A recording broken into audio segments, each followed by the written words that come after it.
Assalamualaikum warahmatullahi wabarakatuh. Perkenalkan, nama saya Riflan Hamzah dari jurusan Manajemen Pendidikan Islam, Fakultas Ilmu Tarbiyah dan Keguruan IAIN Sultan Amai Gorontalo. Pada video kali ini, saya akan memaparkan materi tentang teori-teori kebenaran.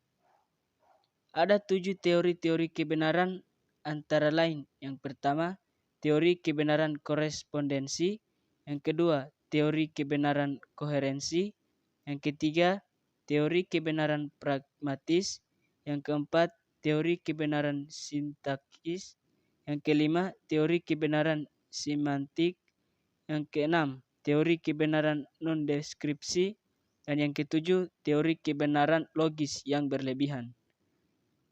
Baik, saya akan menjelaskan satu persatu dari ketujuh teori ini. Yang pertama, teori kebenaran korespondensi. Teori ini dikenal dengan teori kebenaran tradisional atau teori kebenaran yang paling tua. Hal ini sebagaimana dikemukakan oleh Hornier dalam bukunya Studies in Philosophy menyatakan, "The correspondency theory is an old one."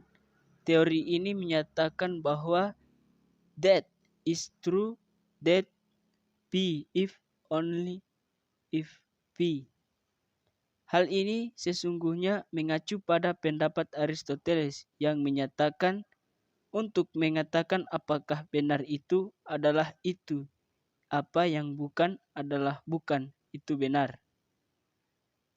Katsoff menyatakan bahwa kebenaran itu keadaan benar berupa kesesuaian antara makna yang dimaksudkan oleh satu pernyataan dengan apa yang sungguh-sungguh merupakan halnya atau apa yang merupakan fakta-faktanya. Dari uraian di atas, maka disimpulkan bahwa teori kebenaran yang paling awal yang berangkat dari teori pengetahuan Aristoteles yang menyatakan bahwa segala sesuatu yang kita ketahui adalah sesuatu yang dapat dikembalikan pada kenyataan yang dikenal oleh subjek, atau kata lain adalah suatu pengetahuan mempunyai nilai benar apabila pengetahuan itu mempunyai saling kesesuaian dengan kenyataan yang diketahuinya.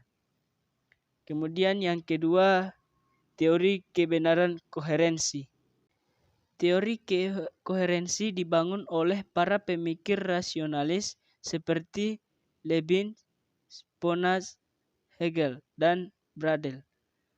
Menurut Katsoff 1986 dalam bukunya, suatu proposisi cenderung benar jika proposisi tersebut dalam keadaan saling berhubungan dengan proposisi-proposisi lain yang benar, atau jika makna yang dikandungnya dalam keadaan saling berhubungan dengan pengalaman kita. Dari penjelasan di atas, maka dapat diungkapkan bahwa teori koherensi atau teori saling berhubungan adalah makna pernyataan dari suatu kebenaran adalah bernilai benar bila proposisi itu mempunyai hubungan dengan ide-ide dari proposisi terdahulu yang juga bernilai benar. Pembuktian proposisi itu melalui hubungan logis jika pertanyaan yang hendak dibuktikan kebenarannya berkaitan dengan pernyataan-pernyataan logis atau matematis. Kemudian teori yang ketiga yaitu teori kebenaran pragmatis. Paham pragmatis sebenarnya merupakan pandangan filsafat kontemporer karena paham ini baru berkembang pada akhir abad ke-19 dan awal abad ke-20 oleh ketiga filsuf Amerika yaitu C.S. Peirce, William James, dan John Dewey. Menurut paham ini, Katsoff menguraikan bahwa penganut pragmatis meletakkan ukuran kebenaran dalam salah satu macam konsekuensi atau proposisi. Itu dapat membantu untuk mengadakan penyesuaian-penyesuaian yang memuaskan terhadap pengalaman-pengalaman. Pernyataan itu adalah benar. Jadi menurut pandangan teori ini bahwa suatu proposisi bernilai benar bila proposisi itu mempunyai konsekuensi praktis seperti yang terdapat secara inheren dalam pernyataan itu sendiri. karena setiap pernyataan selalu berkait pada hal-hal yang bersifat praktis. Maka tiada kebenaran yang bersifat mutlak. Hal itu karena dalam praktiknya apa yang benar dapat dikoreksi oleh pengalaman berikutnya, atau dengan kata lain bahwa suatu pengertian itu tak pernah benar, melainkan hanya dapat menjadi benar kalau saja dapat dimanfaatkan secara praktis. Kemudian yang keempat, teori kebenaran sintaksis. Para penganut teori kebenaran sintaksis berpangkal tolak pada peraturan sintaksis atau gramatika yang dipakai oleh suatu pernyataan atau tata bahasa yang melekatnya. Dengan demikian, suatu pernyataan memiliki nilai benar bila pernyataan itu mengikuti aturan-aturan sintaksis yang baku, atau dengan kata lain, apabila proposisi itu tidak mengikuti syarat atau keluar dari hal yang disyaratkan, maka proposisi itu tidak mempunyai arti.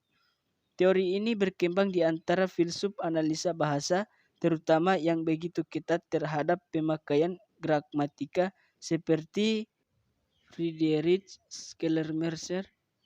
Menurut Schleiermacher, sebagaimana dikutip oleh Peos Porojo, pemahaman adalah suatu rekonstruksi bertolak dari ekspresi yang selesai diungkapkan menjurus kembali ke suasana kejiwaan di mana ekspresi tersebut diungkapkan. Di sini terdapat dua momen yang saling terjalin, yang berinteraksi, yakni momen tata bahasa dan momen kejiwaan. Kemudian berikut teori yang kelima, teori kebenaran semantik. Teori kebenaran semantik dianut oleh pemahaman filsafat analitika bahasa yang dikembangkan pasca filsafat Bertrand Russell sebagai tokoh pemula dari filsafat analitika bahasa. Menurut teori kebenaran semantik, suatu proposisi memiliki nilai benar ditinjau dari segi arti atau makna. Apakah proposisi merupakan pangkal tumpunya itu mempunyai pengacu yang jelas. Dengan demikian, teori kebenaran semantik menyatakan bahwa proposisi itu mempunyai arti. Arti ini dengan menunjukkan makna sesungguhnya dengan menunjukkan pada referensi itu atau kenyataan.